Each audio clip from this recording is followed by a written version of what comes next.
उत्तर प्रदेश पर एक बार फिर से आ जाते हैं। अभी जो ट्रेंड दिखाई दे रहा है, बिल्कुल बराबरी का ट्रेंड दिखाई दे रहा है समाजवादी पार्टी और बीजेपी के बीच। उत्तर प्रदेश में जो बराबरी का ट्रेंड दिखाई पड़ रहा है, ये वाकई बहुत आश्चर्यजनक है, क्योंकि उत्तर प्रदेश में जिस प्रकार से कार्य हुआ और केंद्र में जो कार्य हुए,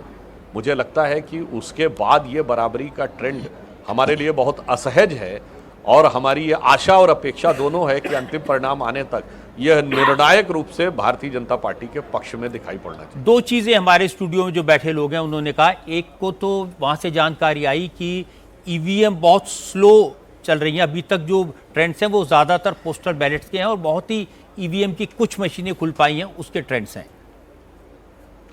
आपने ईवीएम का जिक्र किया तो मुझे बरबस ध्यान आ गया रजत जी कि कम से कम अभी तक के रुझानों में ईवीएम को लेकर जिस प्रकार की अनर्गल बातें की जा रही थी, कम से कम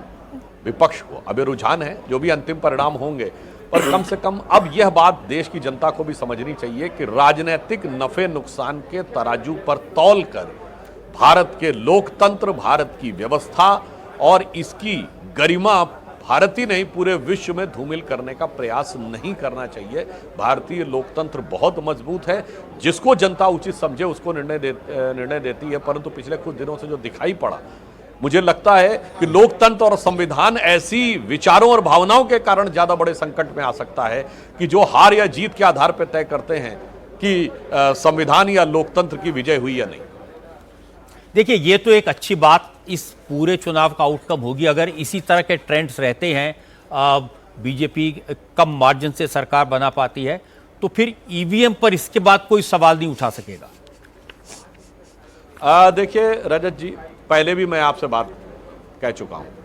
ये बात बहुत ही हास्यास्पद, मूर्खतापूर्ण और खतरनाक थी। आप उत्तर से दक्षिण तक देखिए, मतलब पंजाब में ईवीएम ने अच्छा काम किया था, हरियाणा में नहीं अच्छा काम किया था, विधानसभाओं में देख लें तो उत्तराखंड में सही काम नहीं किया था, मगर हिमाचल में अच्छा काम किया था, दिल्ली में अच्छा काम नहीं किया था और उत्तर प्रदेश में अच्छा काम किया था, राजस्थान और छत्तीसगढ़ में 2018 में सही काम किया था, 2023 में सही काम नहीं किया था, फिर बंगाल में और तेलंगाना और कर्नाटक में बहुत अच्छा काम किया, गुजरात महाराष्ट्र में अच्छा काम नहीं किया, फिर तमिलनाडु में अच्छा काम किया, असम में अच्छा काम नहीं किया।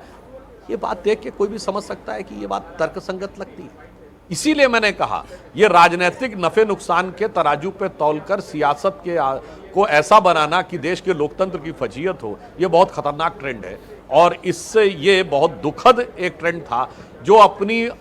संभावित पराजय को देखकर विपक्ष ने पिछले कुछ दिनों में करने का प्रयास किया। और कल जो कहा गया था कि अमित शाह ने डीएम्स को 150 डीएम्स को फोन कर दिए,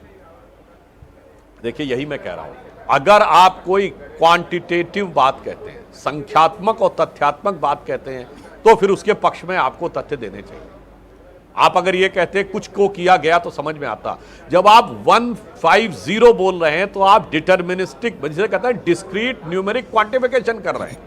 आप सीधे स्पष्ट संख्या बता रहे, चुनाव आयोग ने पूछा बताइए, और आप कह रहे चुनाव की प्रक्रिया को प्रभावित करने के लिए किया जा रहा है, तो मतगणना आज हो रही है, आप कह रहे हैं एक हफ्ते बाद बताएंगे। यह दर्शाता है कि आधारहीन आधार के ऊपर भ्रम और भय उत्पन्न करने की एक सोची समझी रणनीति विपक्ष ने अपनाई।